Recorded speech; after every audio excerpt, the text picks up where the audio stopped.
In the beginning, every young artist has a manifesto, a declaration, and an invitation to you. They pull up in front of your home, they crawl into your speakers on your living room, your car, your laptop, your phone, and they say, "This is who I am. That's where I'm going. Are you coming with me?" Tramps like us, baby, we were born to run. London calling to the underworld. Come out of the cupboards, boys and girls. Hey, babe, take a walk on the wild side. RESPECT. Find out what it means to me. Don't you know? We're talking about a revolution. It's like a whisper. We got the beat. We got the beat. We got the beat. And don't know much about algebra. I don't know what a slide rule does. I do know 1 and 1 is 2. And if this one could be with you, what a wonderful world. These are big songs by big stars.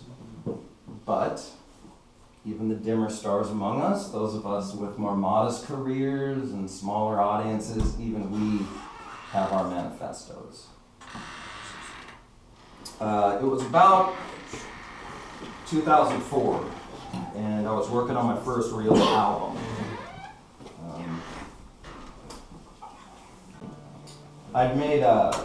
Me and my band had made some EPs before. We had recorded songs every couple of years, put them on a CD, sold them at shows, but this was my first full-length, fully realized record, and it was going well. We had it all plotted out. We were deep into the recording, but then late some nights, some back crust of my mind started asking a question. Where's my manifesto? Where's my manifesto? I want one. I'm waiting on the universe to give it, so instead of waiting, I started asking some questions that I'm still asking today. Who am I really singing to? Who am I singing about? And where are we trying to go together? So, this song is my manifesto, my declaration, and more than all that, it's my invitation to you to join me in these songs and in these stories, and every once in a while, when Maddie pushes me enough to walk with me for about an hour. So I thank you for accepting that invitation, whether it was all those years ago or for the first time tonight.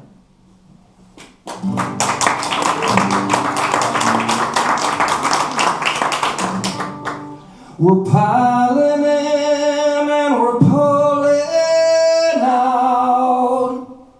We're leaving this soulless town. I'm a calling out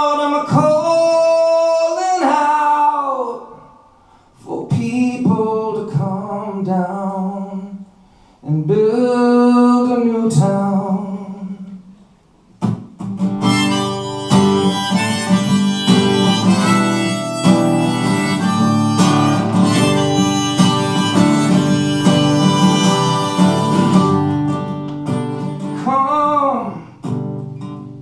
Laborers who wait in work lines all morning, come build our homes here, based on need, not status. Come, all bricklayers, and build a godless church here.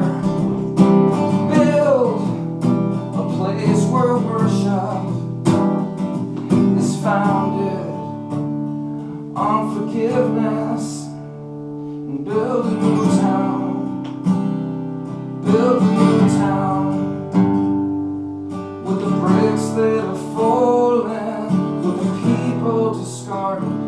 build a new town, build a new town, bring whatever it is that you have down, and build a new town.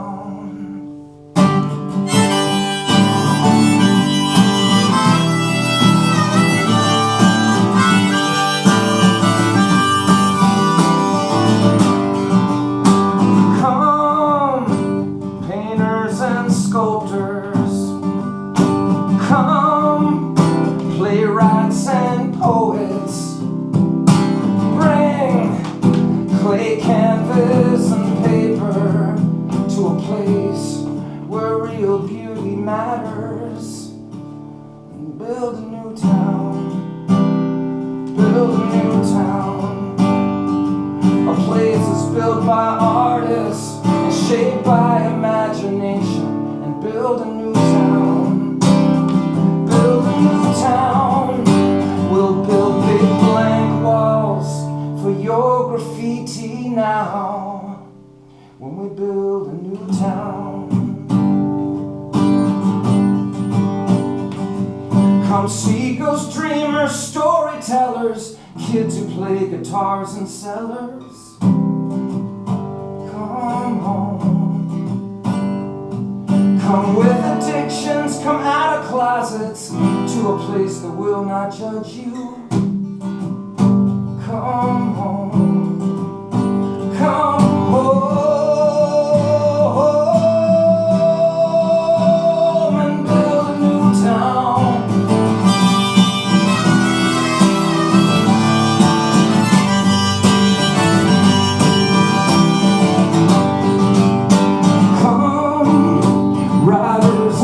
Teachers, write and teach a new history, the tribal stories that we'll tell.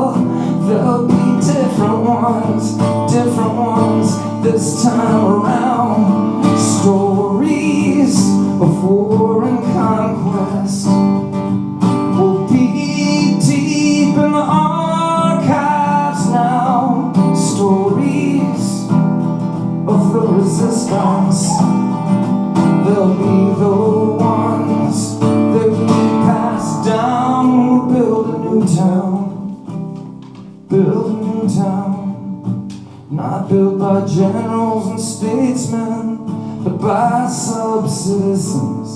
Build a new town, build a new town that tells the stories of the ones that this place has given up on.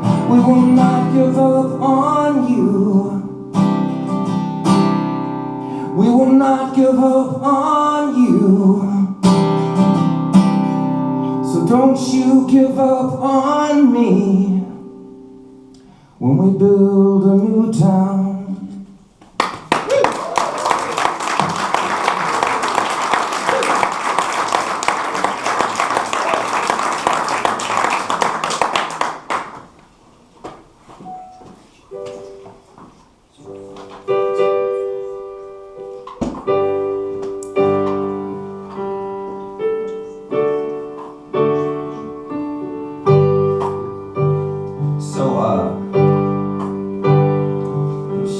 Ordinary Saturday afternoon. I was about 10 years old,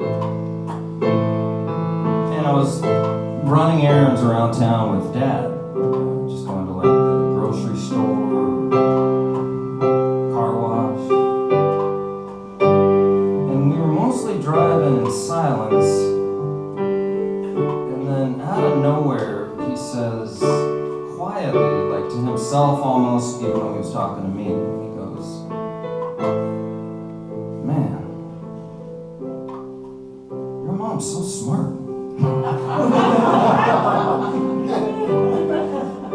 So I did what any self-respecting 10-year-old would do. I said, "Who's smarter, you or Mom?"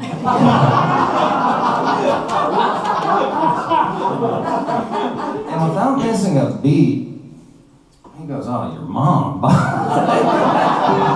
not a smart question. She's smarter than me, she's tougher than me. She's got it all. And ever since I was young, and even now, even though my dad's gone, even now people say, man, you're a lot like your dad. And it is true, including we both married up in terms of intellect, in terms of toughness. And I've thought about that exchange off and on in the years since. And now what I'm struck by about it is that it didn't matter to him that he was a doctor and that she was a 5th grade teacher who became a stay-at-home mom. He knew that is not the measure of a person. And not only that, like he had the honesty and the humility and the security about himself to acknowledge that to his 10-year-old son. So a few years later, I started trying to write my own songs. And you listen to the radio and you're trying to figure out how to write a song. And a couple things I noticed about the songs around me. One was how many songs written by men are about women, and the second was how one-dimensional the women in those songs often seemed. Like they would be the targets of love and desire and affection, or they'd be the objects of anger, jealousy, but rarely like really fleshed out, And so I remember when I was starting to write at 12 or 13, and still now, I wanted to write about women, but just about people in a way that had some nuance and some depth. And honestly, I'm not saying, like, I don't know if I succeeded, but I do know I always tried. I always tried to view the people in my songs in the way that my dad viewed my mom. Da da na na, da da na na, da da na na, da da na na, da da na, da da na na. Well, that kid I knew her back when she seemed so spirited. I'd catch her drinking with the jazz cats, smoking and laughing like a happy little populace. These days, she seems different. These days, she's so serious.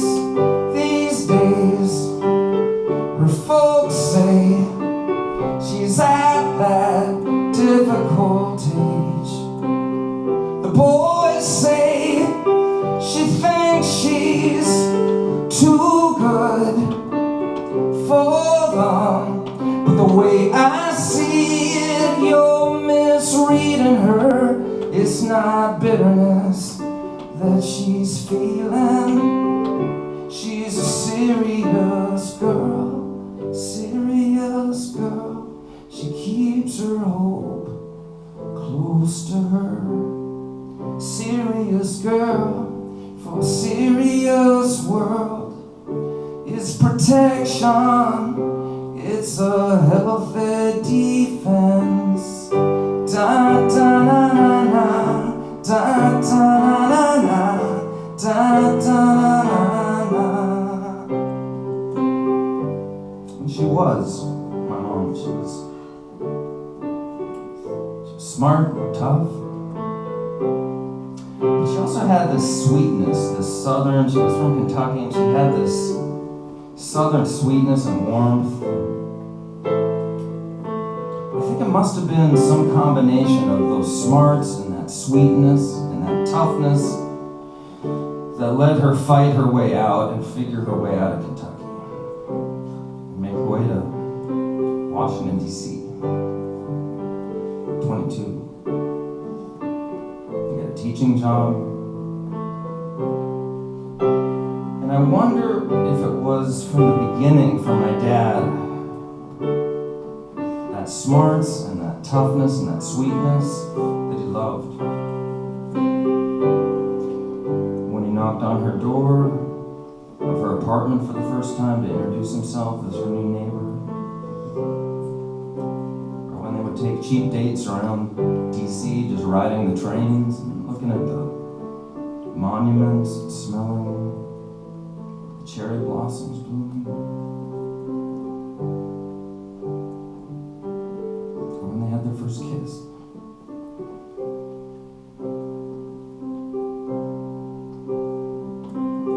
Down in the train pits, some nights we trade drags inside the subways rolling.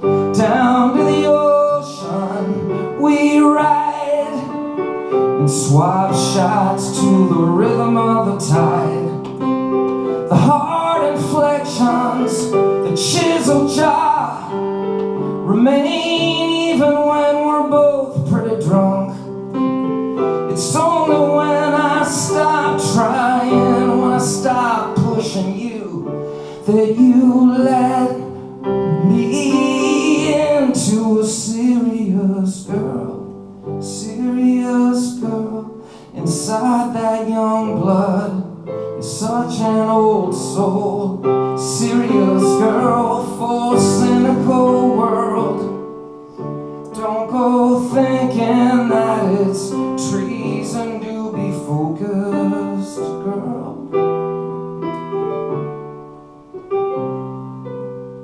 It's gonna be a dry September.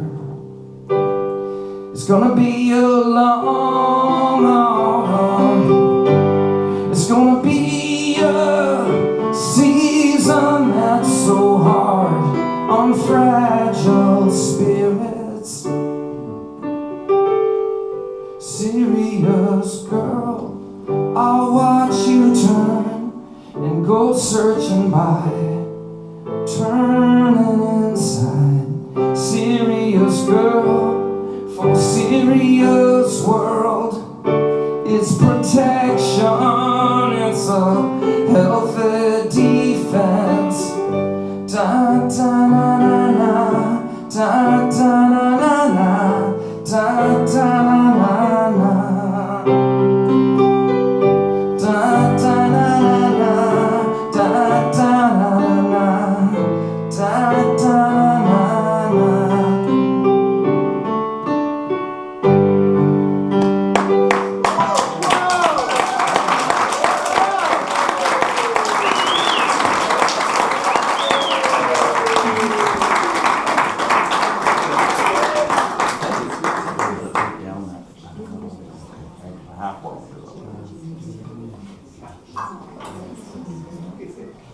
So,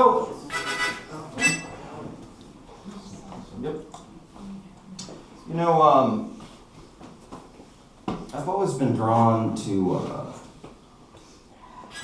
singers and songwriters, and not just them, artists in general, and just people in general who are interested in the contradictions of this country and the disparities of this country.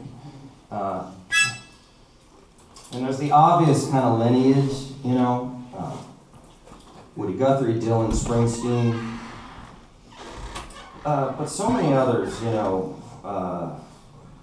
Marvin Gaye, right? Bob Marley, Toni Morrison, John Steinbeck, Spike Lee. These are powerful voices and had a powerful impact on my music, but I think more so on my vocation. Some of you know, some of you don't. I am in the labor movement. I'm a union organizer, communicator, and I've...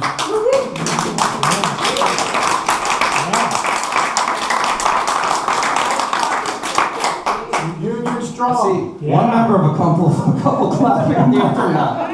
Which brings me to my point, which is I've learned that this is a controversial vocation for some people. Probably because it stirs up and brings to the surface some of these contradictions and disparities.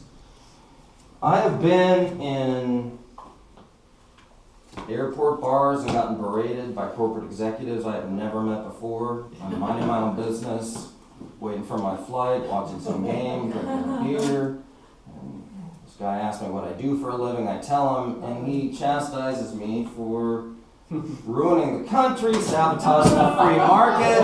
You go. That's you. He seems to be doing just fine by the free market, whether my coworkers are involved in it or not.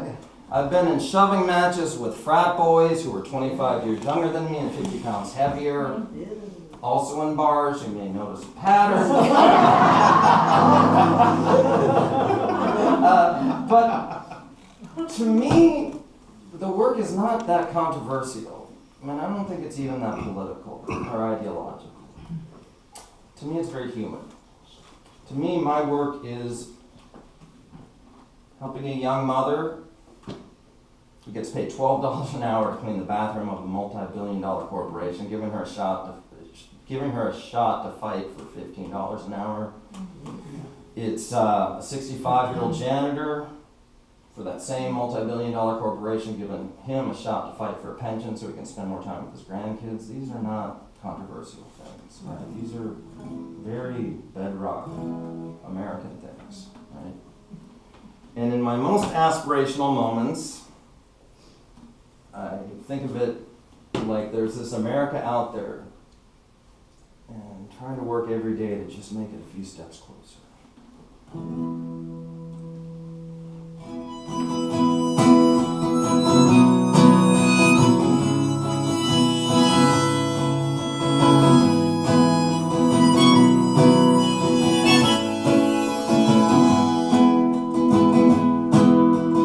Paul sneaks out of his father's house, walks along the stone canals to where his girl waits by Galway Bay. He says, I know a place beyond God and IRA where church and state have little sway. So come to the sea, squint your eyes, dear, and you can almost see America from here.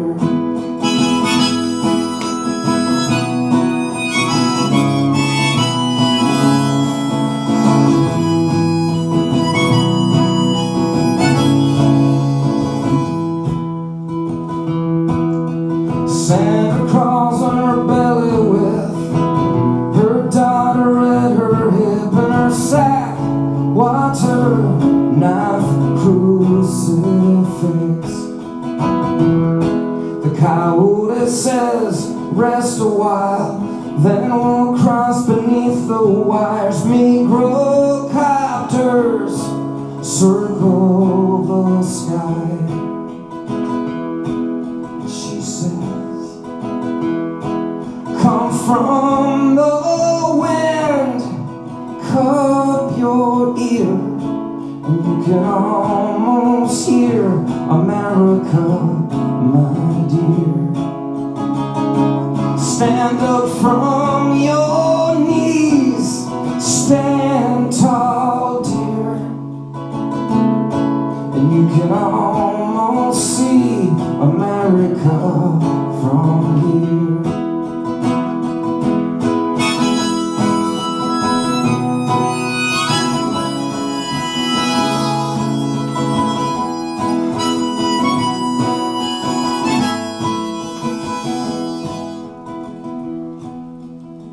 First verse is an Irish kid, 1900s. The second verse is a Latina woman, just south of the border, present day. Sometimes writing a song, I say, where am I in all this? Like, where's my place among these stories and these people? And in the song, sometimes I'll just step into it. And if you're lucky sometimes, in real life, you can step into it too. into those lives, into those stories. Tonight my love lays by my side. We were born here, we're doing just fine. But that's not enough.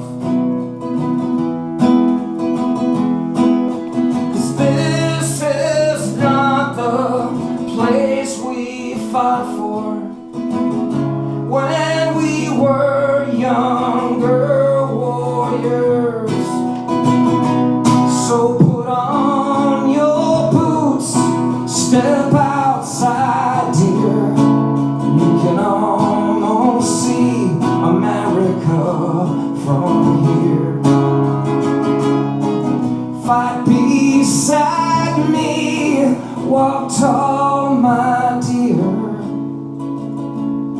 until we can see America from here.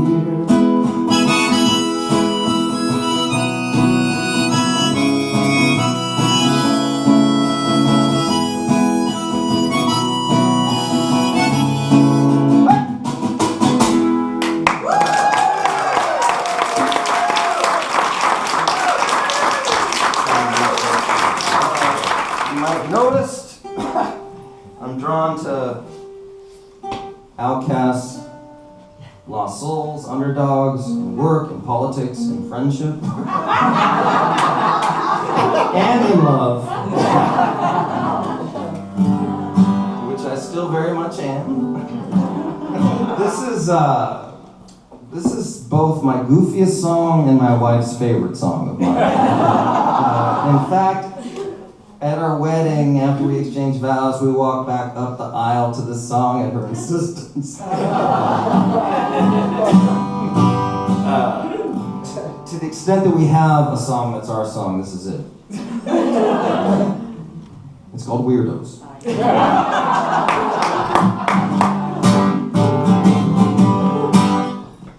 Everyone around here knows your reputation. It's easier to read Chaucer than to penetrate you. I think about a good line. I think, how will I approach you when I'm drowning in a sea of guys who would sell the world and screw you? I'll step up to your plate and say, hey, hey, honey, you're a weirdo. Funny, I'm a weirdo too. Honey, you're a weirdo. Funny, I'm a weirdo too. You're a weirdo, and that's why I need you. The local bachelorettes call you an eccentric. Then they shoot your bitch looks from behind peach margaritas. Oh, the local mothers, they say you're a strange lass. They say she must be an artist and quite possibly a Taliban. But baby, don't you listen to them fools. Oh, ooh, 'cause I say, honey, you're a weirdo. Funny, I'm a weirdo too. Honey, you're a psycho. Funny, I'm a psycho too. You're a nympho. I must be made for you. The passerby say she's a strange bird. She's an odd duck, a local albatross stigmata. They say that you're a misfit, but I say, wait a minute, goddammit. Honey, you're a weirdo. Funny, I'm a weirdo too. Honey, you're a strange girl. In a straight world, you are a weirdo, and that's why I love you. and that's why I love you.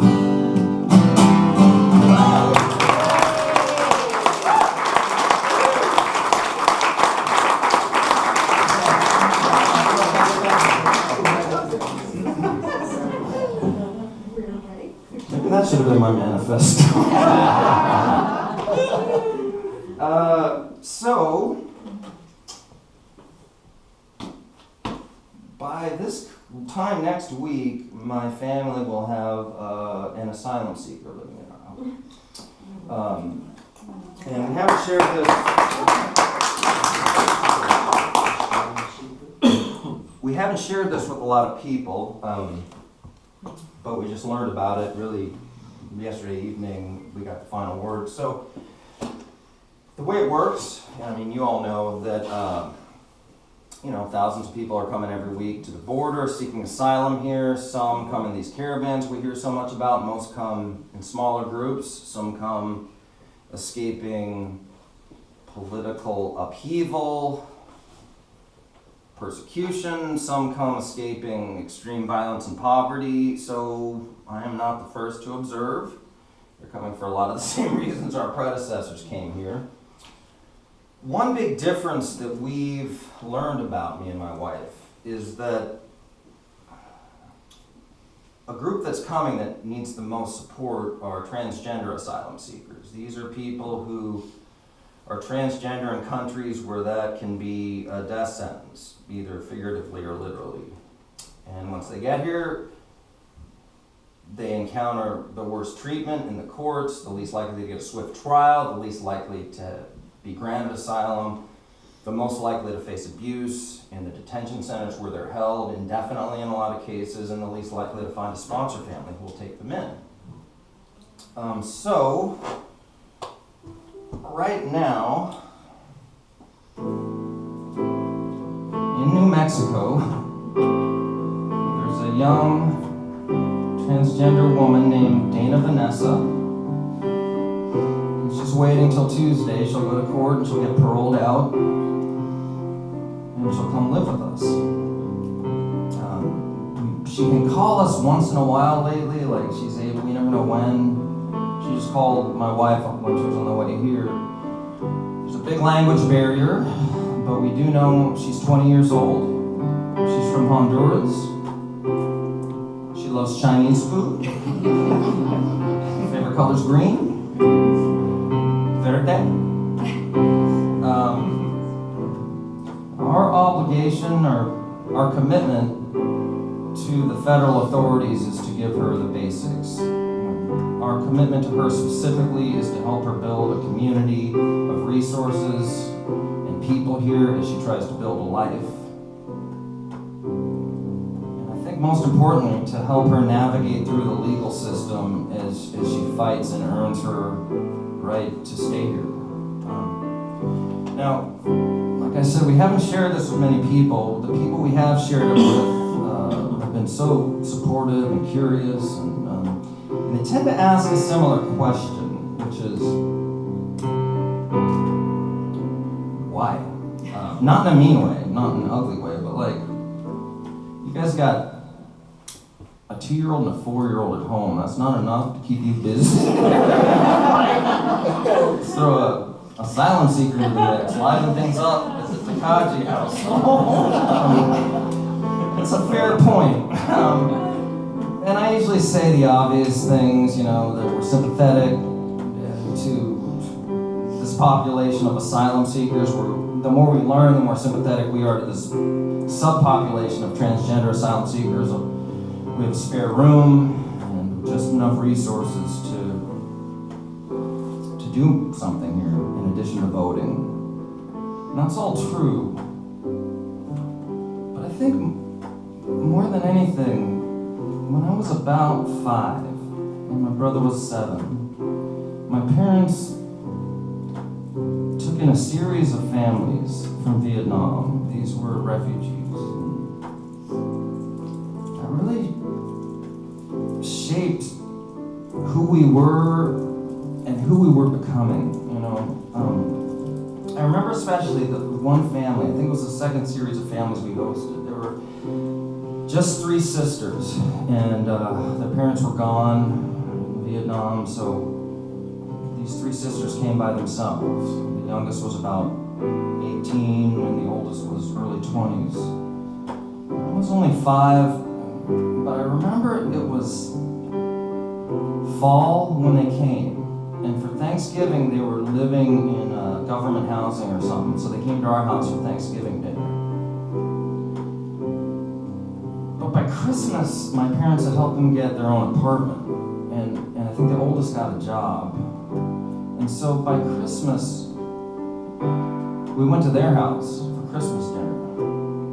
I remember being like a little uneasy. I went in, it was near here, it was actually an apartment in Gardena, and I remember it didn't feel quite right, like normal Christmas. The food they were cooking, and it smelled different than anything I'd smelled before, but when we walked in, I remember they were always smiling at me and my brother, and give us big hugs, and always tickling us and kissing us on the cheek, and they gave us presents, little candy canes and coloring books. They were trying to make us just feel at home in their new home. It was a lovely Christmas. So every morning now, my 2 boys come to my room, and they ask the same question. They say, "Daddy, is our big sister coming today?"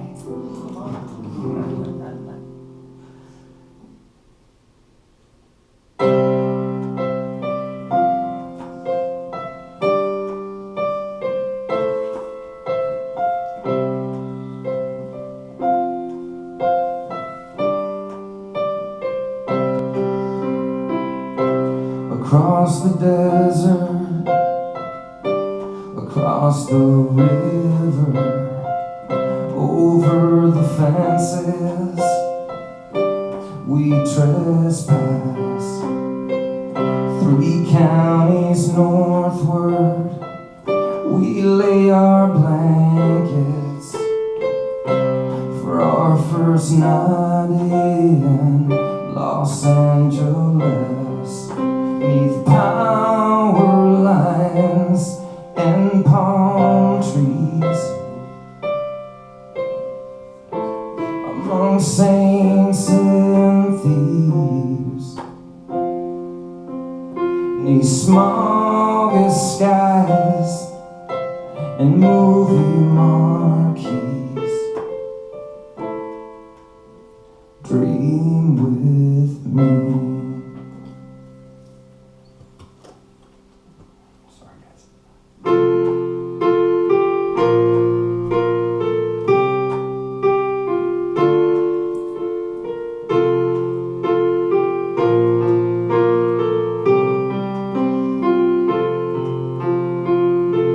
Some will call us this city's problem, and some will call us the enemy.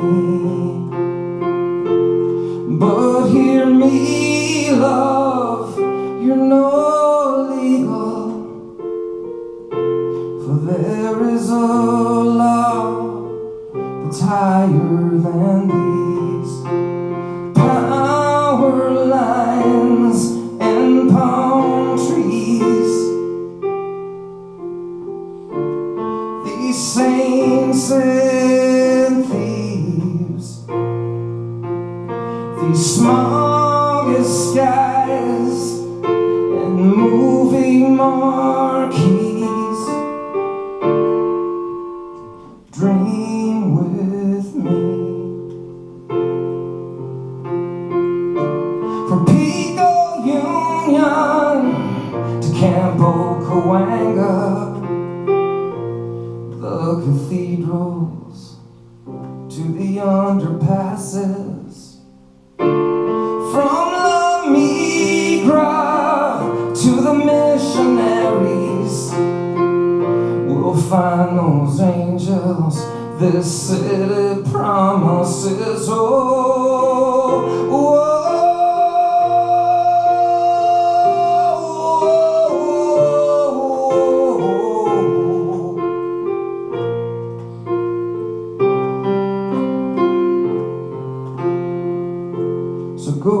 sleep, love, knowing this strange place be our new home when you awake, 'neath power lines and palm trees,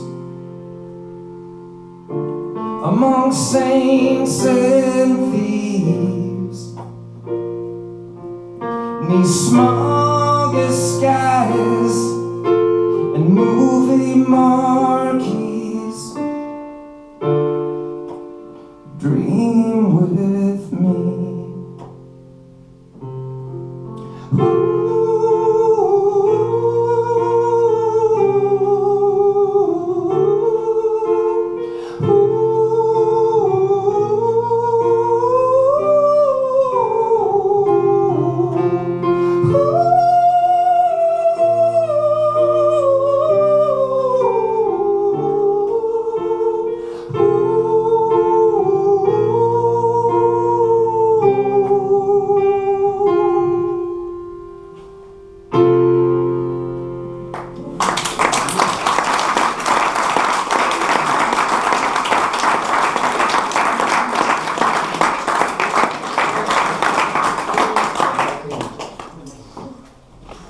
Who the big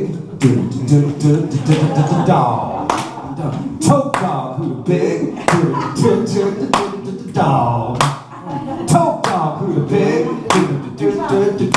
dog? Tote dog. Who the big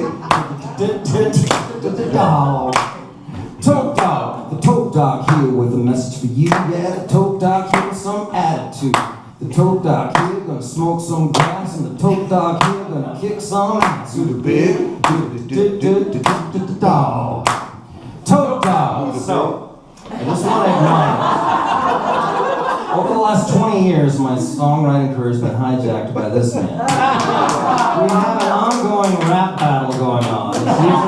It's usually transmitted by phone. I'll wake up some morning, 6 months have gone since this has happened, and I'll get some kind of message from him with a rap, and I'll respond. It's an Armageddon. My rap name is Tote Dog. I also go by the Consequences, the Cause and Effect, Holocaust. He goes by the Hillstruck, or the Fool on the Hill, or the Bitter Pill Hill. All this is apropos of nothing, other than I felt like I would be remiss, and in the spirit of full disclosure, I needed to acknowledge that dark and squalid back alley of my songwriting career.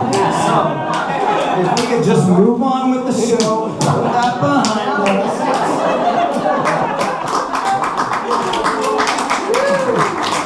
You know, this show here is 2 weeks from today, so I'm curious to see what retaliation is. Consider that a gauntlet, my friend. And it's funny, I was thinking about, my dad, he passed away 10 years ago. My mom passed away 20 years ago, my dad passed away 10 years ago. In that 10-year period after my mom died and my dad was still alive, like I'd run these songs, this rap battle started, I'd run these songs by my dad. I'd send them to Andy, he'd be, oh, it's a good one. And he'd send one to me, and he'd go, oh, he really got you on that. And I bring it up because that 10-year period with my dad was hard on him. He was still very much in love with my mom, but he kept active. You know, he was a marathoner, and the nice thing about that 10-year phase after she died, before he did, was that he and our relationship evolved into, we became really companions, and I don't know, like buddies. We would go to mafia movies together, and Springsteen concerts, and Petty concerts, and U2 concerts. It was awesome. And some nights on a Saturday, a couple times, like we'd say fuck it and go to some Indian casino in the desert and play craps all night. It's really nice, And Shakespeare, I studied that in grad school, and he always had a fondness and a sensibility for the language and the characters of those plays. And I think one summer we went to like 6 Shakespeare plays together. It was nice.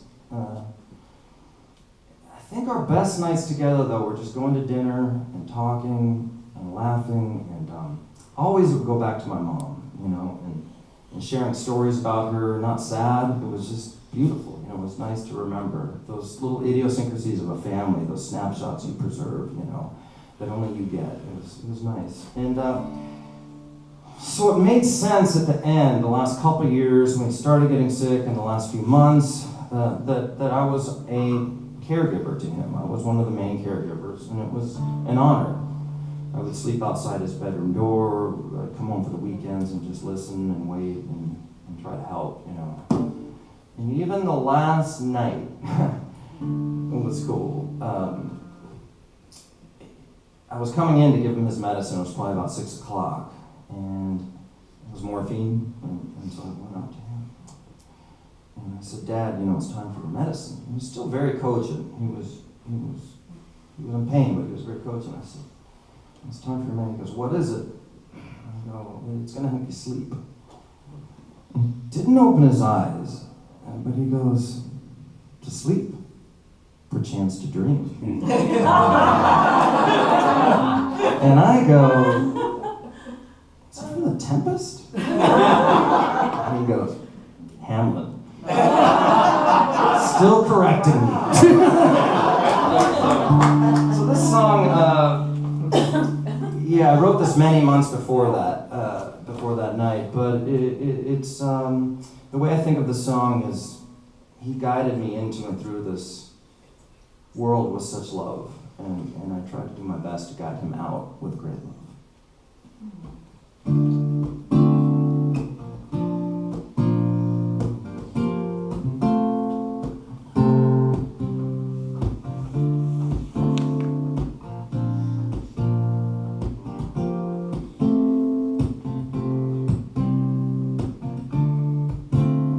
I heard you rustling when you were sleeping, calling her name again, but pot's not quite time yet.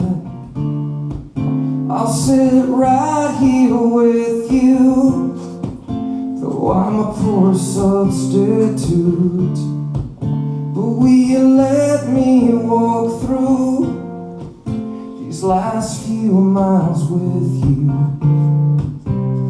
And I'll be the father now, sing you to sleep when the night howls. Lay your troubles on my back pile, 'cause I'll be the father now. Yeah, I'll be the father now.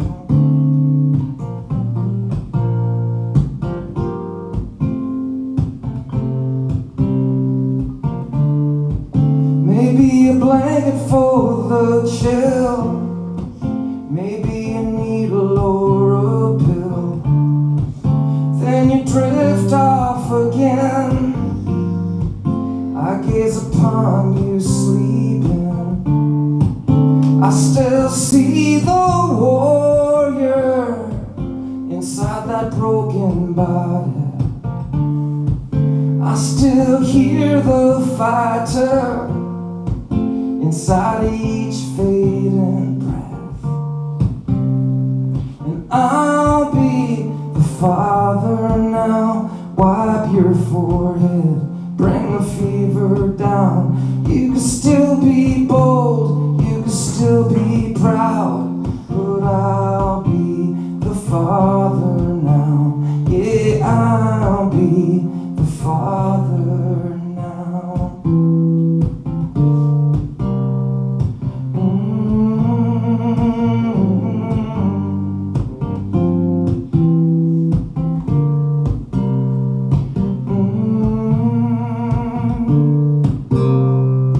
I'll be the father now, sing you to sleep in this empty house. Lay your troubles on my back pile, then I'll be the father. Yeah, I'll be Father, now wipe your forehead, bring the fever down. You can still be bold, you can still be proud, but I'll be the father now. Yeah, I'll be the father now. Yeah, I'll be the father now.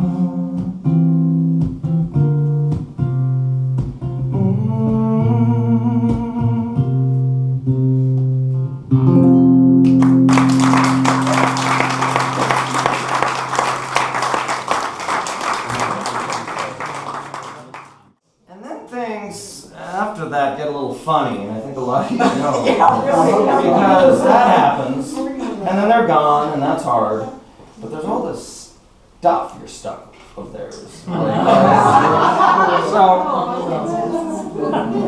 And you got to deal with it. So there's this stuff that you welcome that they left behind for you. His denim jacket, his vinyl collection, his house. Then there's this other stuff that you don't want anything to do with. The yellow bean bag. The Viagra. My brother found that in his car. We're like, what the fuck?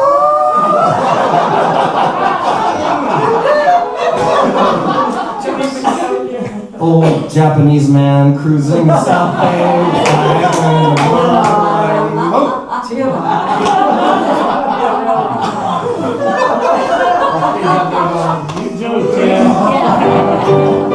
And then there's this third category, which is stuff that you are stuck with whether you like it or not. His impatience, his temper, his weird sense of humor, like just those loose strands of DNA that ended up inside you and that you're walking with for the duration whether you want to or not.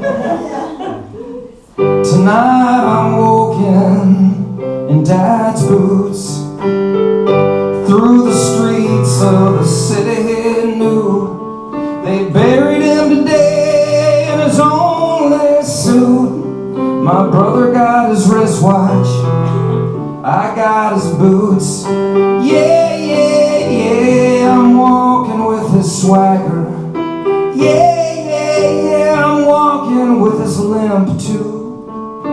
Yeah, yeah, yeah, sometimes I will stagger, but I'll be the man who walks this world in Dad's boots.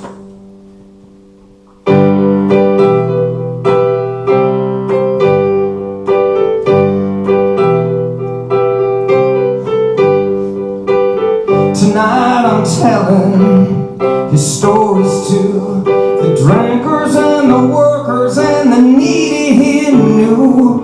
I'm laughing like his laughter filled up this room, and I'm smiling with his smile too. Yeah, yeah, yeah, I'm walking with his swagger. Yeah, yeah, yeah, I'm walking with his limp too. Yeah, yeah, yeah, sometimes I will stagger, but I'll be the man who walks this world in Dad's boots.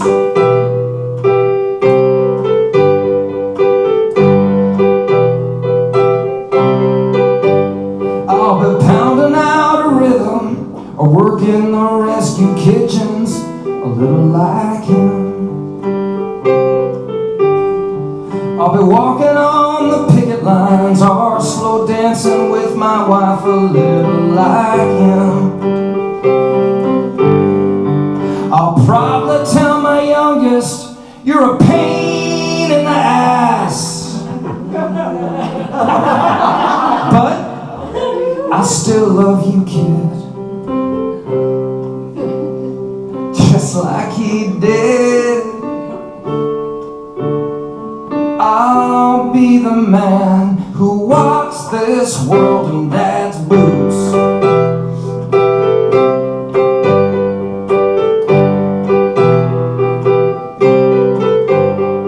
Yeah, yeah,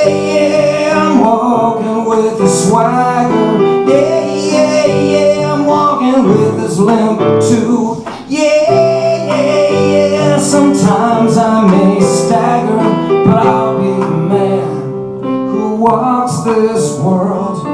I'll be the man who walks this world, yeah. I'll be the man who walks this world in dad's boots.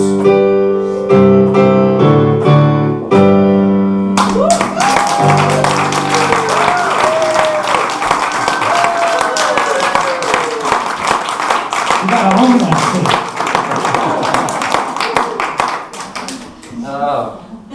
So, how we doing?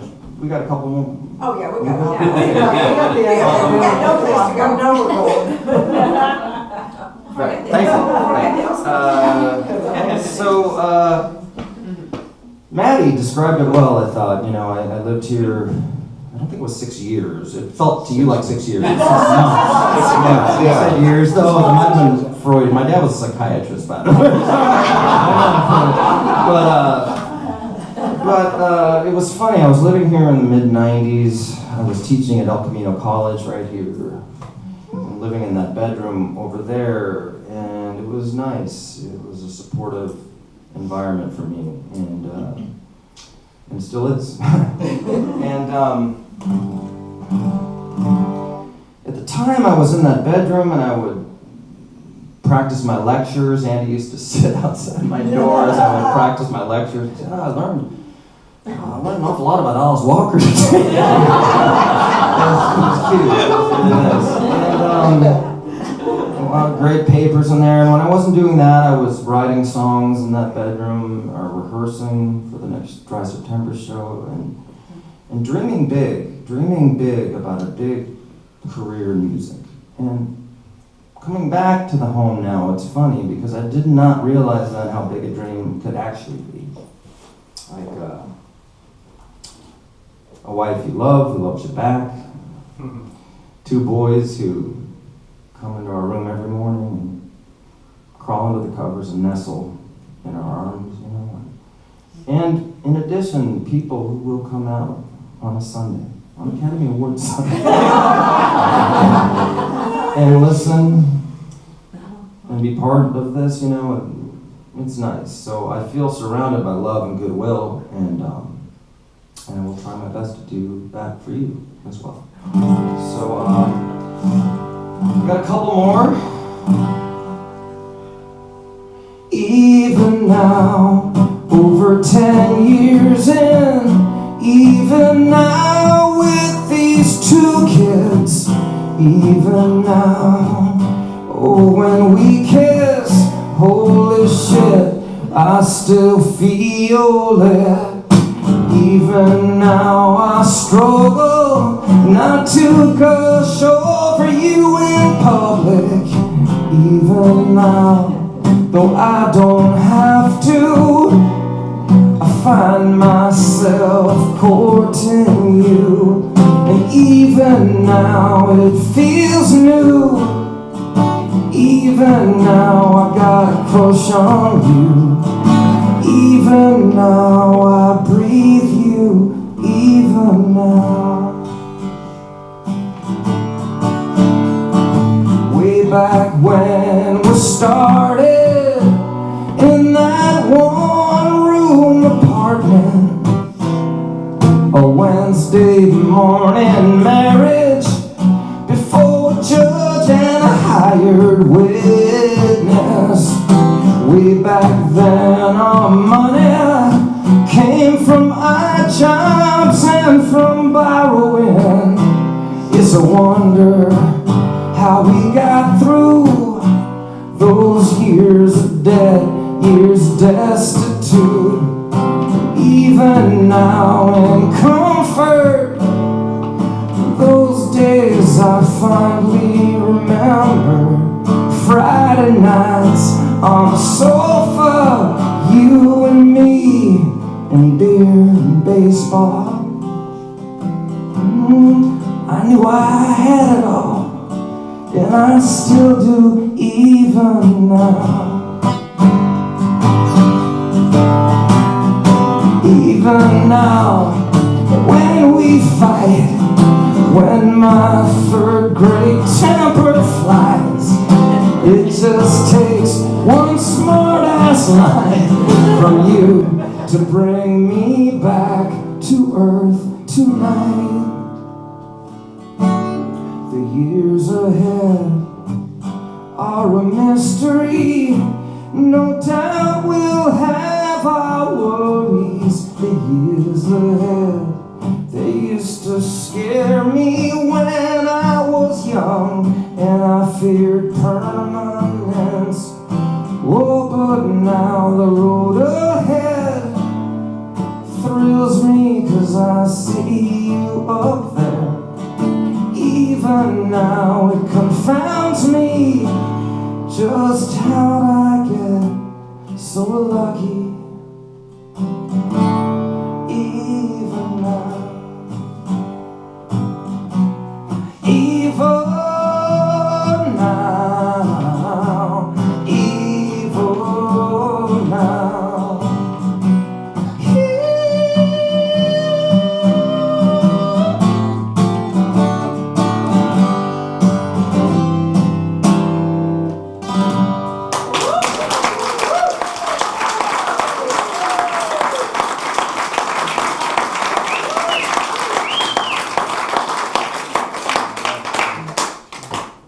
Well, this is for Maddie.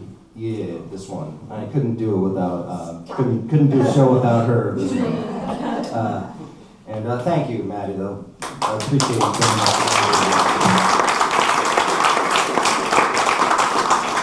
And I do want everybody to leave with something today tangible. I mean, a warm heart is awesome, but leave something tangible. So, Maddie mentioned my college band got together. We did songs kind of like this, like songwriters trio, and I want everybody to leave with a copy. So meet me inside. I'd love to talk to you and say hi, and thanks for being such a generous audience. Thank you. Bring me a priest, bring me a holy man, 'cause I'm a sinner waiting for confession. Bring me a preacher, his mighty words and mighty verses will teach my shallow mind the strength that comes from suffering.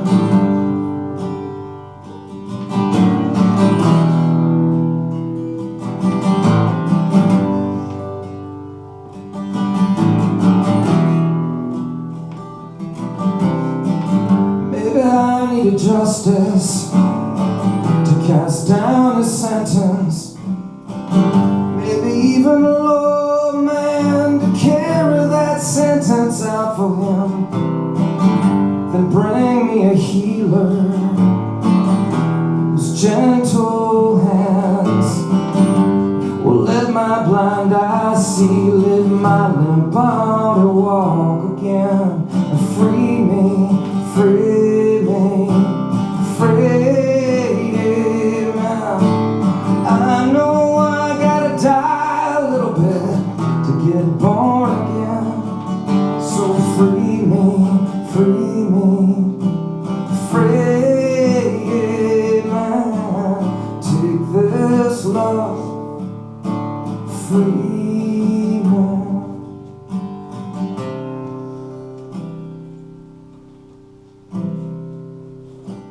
Bring me a compass, 'cause I lost my direction. I need your compass, and I need your help to find my way back. Give me a rhythm, 'cause mine's been broken. Give me a rhythm that I can make my own again. Reborn in my own voice, I'm reborn in my own beat. I'm waiting for some love or some suffering to be in the key to free me, free me, free me. I know in the darkest place places I will find salvation. So free me, free me, free man. Take this love, free man. Oh yeah, take this blood and free man.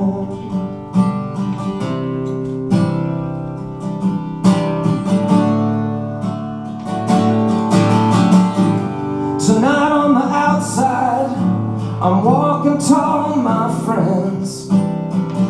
Oh, but on the inside, inside I'm crawling. I may be fighting back, but I'm retreating.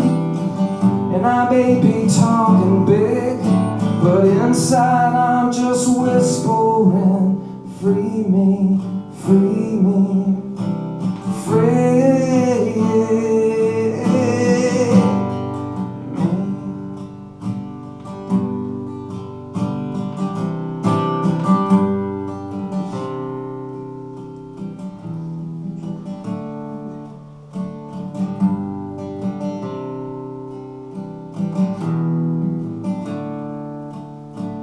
People get ready, there's a train coming. It's picking up passengers from coast to coast. Love is the engine that keeps these wheels running. You don't need no ticket, you just get on board and get ready.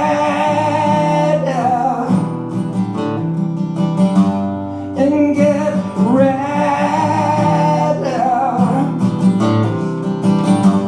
And get ready. And get ready.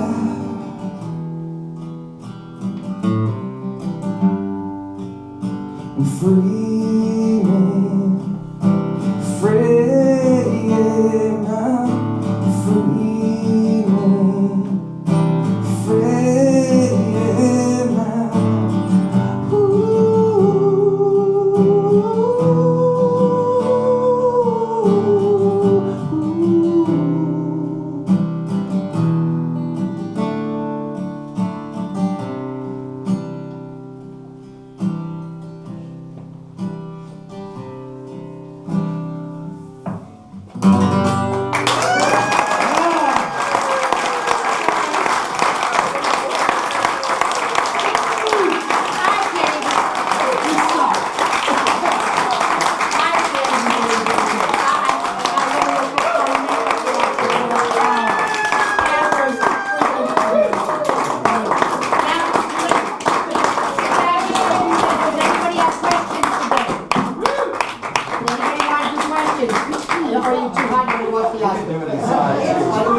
Yeah, I got a question. Go ahead, Andy. Andy's got a